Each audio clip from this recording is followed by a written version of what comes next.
Hello everyone, this is Anjali और स्वागत है आपका मेरे चैनल लर्न विद अंजलि में। इस वीडियो में हम डिस्कस करने वाले हैं नॉइज़ पॉल्यूशन के बारे में। So first we discussed about what is noise pollution. When we talk about noise, noise is something, जब हम साउंड की बात करते हैं तो साउंड का ही एक रूप है noise. So noise is typically that sound जो कि अनवांटेड है, मतलब साउंड जो सूदिंग है, जिसे हम चाहते हैं, जो बहुत मधुर है, दैट इज़ साउंड। लेकिन अगर वही साउंड अनवांटेड हो जाए, मतलब बहुत तेज़ हो जाए, बहुत लाउड हो जाए, या बहुत यू कैन से अनप्लीजेंट हो जाए, तो जो अनवांटेड साउंड है ना, उसी को बोला जाता है क्या? Noise. Sound which pleases the listener is music. और जो साउंड लोगों को खुश करती है, जो साउंड मेलोडियस होती है, जो साउंड प्लीजेंट होती है, उसको म्यूजिक बोला जाता है। And which cause pain, listeners is music and which cause pain and annoyance is noise. और जो साउंड पेन और अनोयंस यूज कॉज करती है, उसको नॉइज बोला जाता है। तो बेसिकली जो प्लीजिंग साउंड होती है, जो अच्छी साउंड होती है, उसको तो म्यूजिक बोला जाता है, उसको संगीत बोला जाता है, जो हमें खुश करती है ना। और वही जो साउंड पेन कोज करती है, जो अनोयंस कोज करती है, जो इरिटेशन कोज करती है, जिससे हम इरिटेट हो जाते हैं, जो सर दर्द करती है, यू कैन से, जो अनवांटेड होती है, उस साउंड को बोला जाता है noise. So this is the whole idea.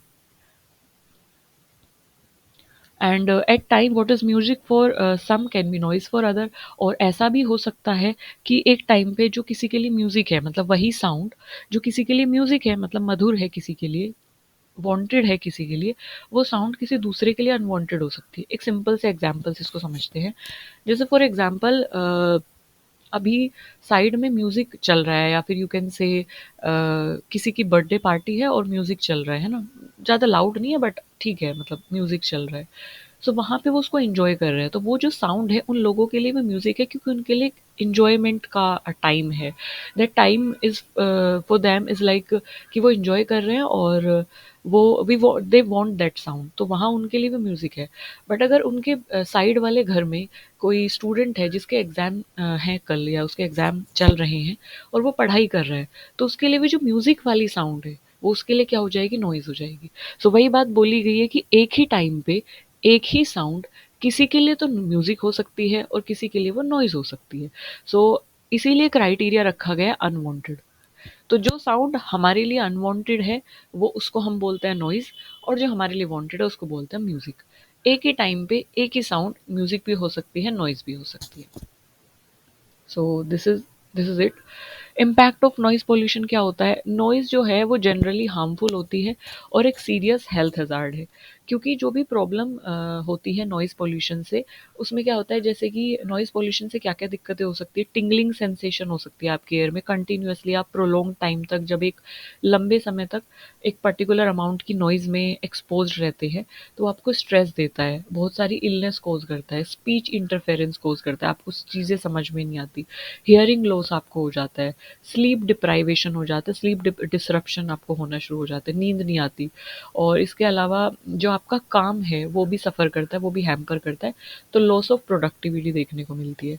सो जो नॉइज़ पॉल्यूशन है, उसके बहुत सारे फिजिकल साइकोलॉजिकल इफेक्ट होते हैं ह्यूमंस पे, इसके अलावा एनिमल के हेल्थ पे भी।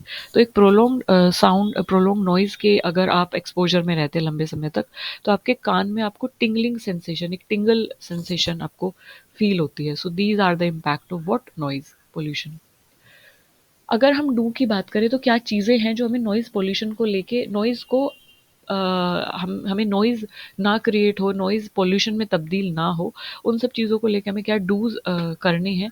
सो always maintain your motor vehicle and exhaust silencer in proper condition. So जो भी मोटर व्हीकल के एग्जॉस्ट साइलेंसर्स हैं ना, उनको प्रॉपर कंडीशंस में रखिए। क्योंकि जब हम व्हीकल्स को रन करते हैं और अगर साइलेंसर जो है एग्जॉस्ट के वो प्रॉपर कंडीशन में नहीं है, तो जब मोटर को रन किया जाता है, उससे तो उससे बहुत ज़्यादा क्या आती है? आवाज़ आती है, जो कि नॉइज़ क्रिएट करती है। और इसका सिंपल सिंपल से एग्जांपल आप देख सकते हैं, जो बुलेट बाइक्स होती हैं, बुलेट बेसिकली जो होती हैं, तो उनसे जब वो रन होती हैं, तो पता चल जाता है कि हाँ, देयर इज समथिंग, तो बहुत ज़्यादा नॉइज़ आती है। Next, do what you have to do, कि ensure that diesel generator set is provided with acoustic enclosure. तो जो डीजल जनरेटर सेट है, वो अकोस्टिक एनक्लोजर के साथ मिले। Acoustic is something related to sound. So जो कि जब उसके साथ जब ये एनक्लोजर सेट मिलता है, तो that give reduction of noise level by 25 decibel. So dB यहाँ पे क्या है, डीबी है डेसिबल। डेसिबल मतलब साउंड को मेजर करने की जो यूनिट है। जैसे हम लेंथ को किलोमीटर में मेजर करते हैं, मीटर में मेजर करते हैं, जैसे हम क्वांटिटी को लीटर में मेजर करते हैं, मिल्क को हम लीटर में मेजर करते हैं, तो उसी तरीके से जो साउंड को मेजर किया जाता है वो डीबी यानी डेसिबल में मेजर किया जाता है।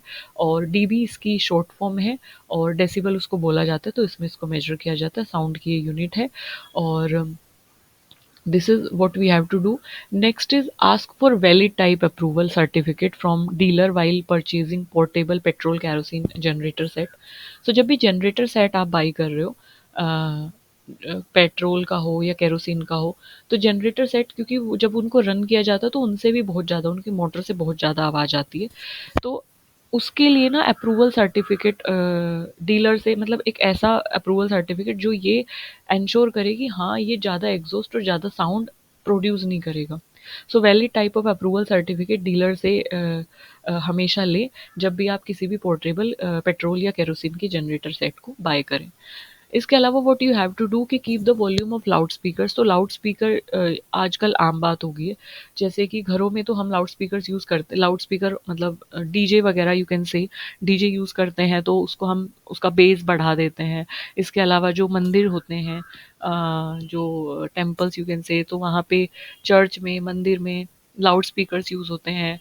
और आसपास स्कूल्स वगैरह में तो ये एक आम चीज़ हो गई है। सो जो लाउड स्पीकर की जो वॉल्यूम है उसको थोड़ा लो रखें और साउंड एम्पलीफिकेशन सिस्टम को लो रखें as not to annoy your neighbour, ताकि आसपास के जो लोग हैं जिनके लिए वो साउंड जो है वो नॉइज़ बन सकती है वो ना बने।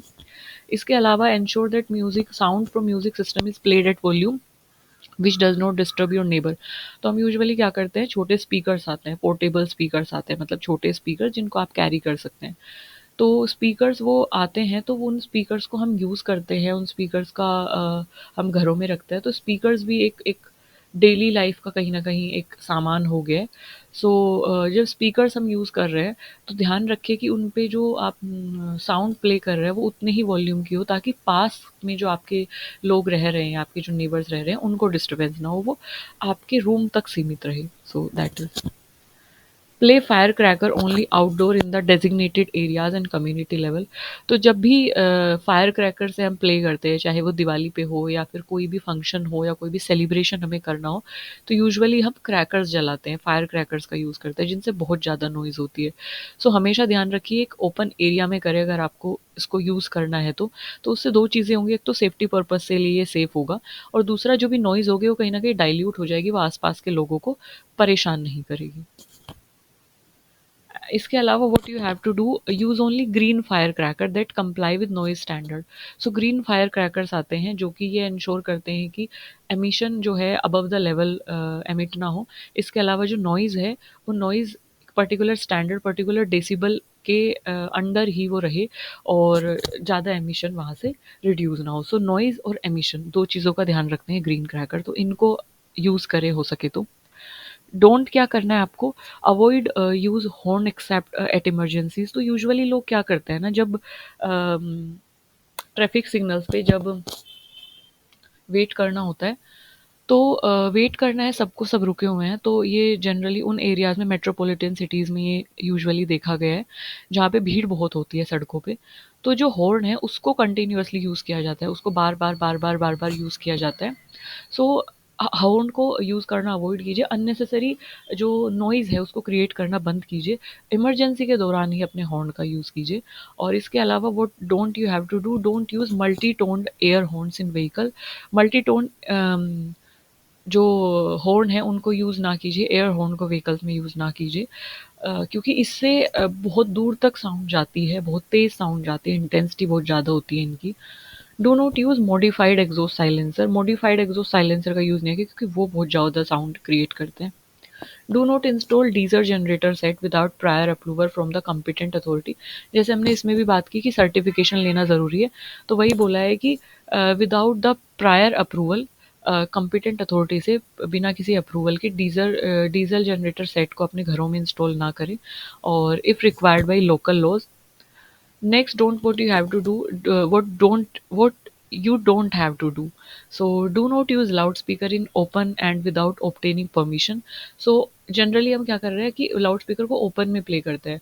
तो जब ओपन में उनको प्ले किया जाता है तो उनकी जो साउंड होती है वो हवा के साथ, क्योंकि साउंड वेव कैसे ट्रेवल करती है, ट्रांसवर्स और लॉन्गिट्यूडनल, हमने पढ़ा है ना। सो जब साउंड वेव जो है वो ट्रांसफर या लॉन्गिट्यूडनल तरीके से जब ट्रैवल करती है ना एयर में, और जब वो एयर मूव करती है तो वो कहीं ना कहीं वो जो साउंड है वो दूर तक जाती है। सो ओपन में जो लाउड स्पीकर हैं, बिना किसी परमिशन के इनको बजाना बंद कीजिए। And next is what don't you have to do. So do not use loudspeaker or any sound amplification system. Sound amplification system मतलब जैसे कि स्पीकर्स है, लाउड स्पीकर्स हैं जो नॉर्मल साउंड को एम्पलीफाई करते हैं, मतलब उसको बढ़ा के क्या करते हैं, चलाते हैं।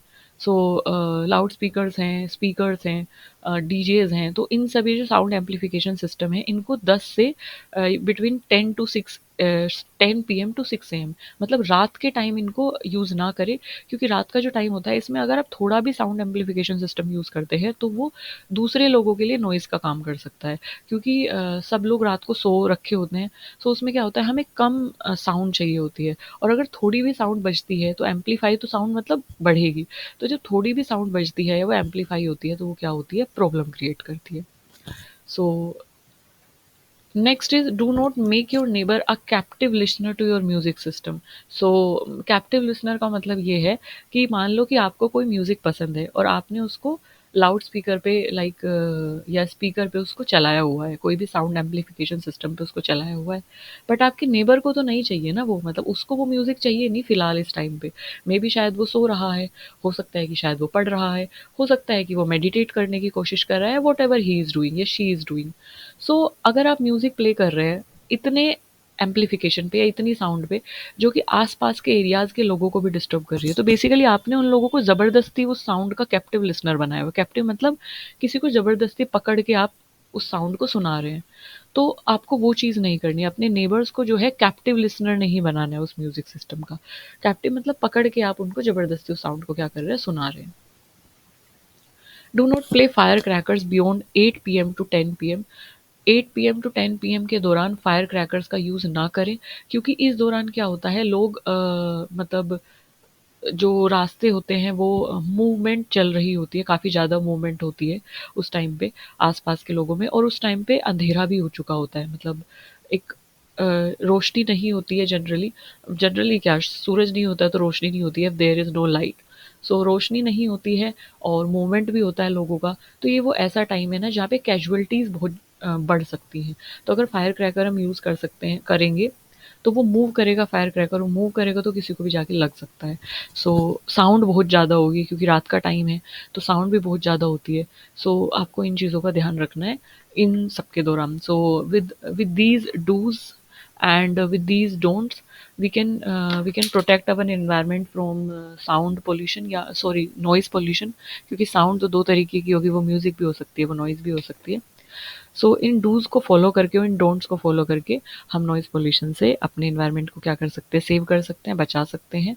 So this is it in this video regarding noise pollution. So thank you for listening me so patiently, and stay curious, stay healthy, keep learning, keep growing, and whatever you want to ask, please feel free to drop it in the comment section. I will be more than happy to cater that. Thank you for listening me so patiently. Bye bye.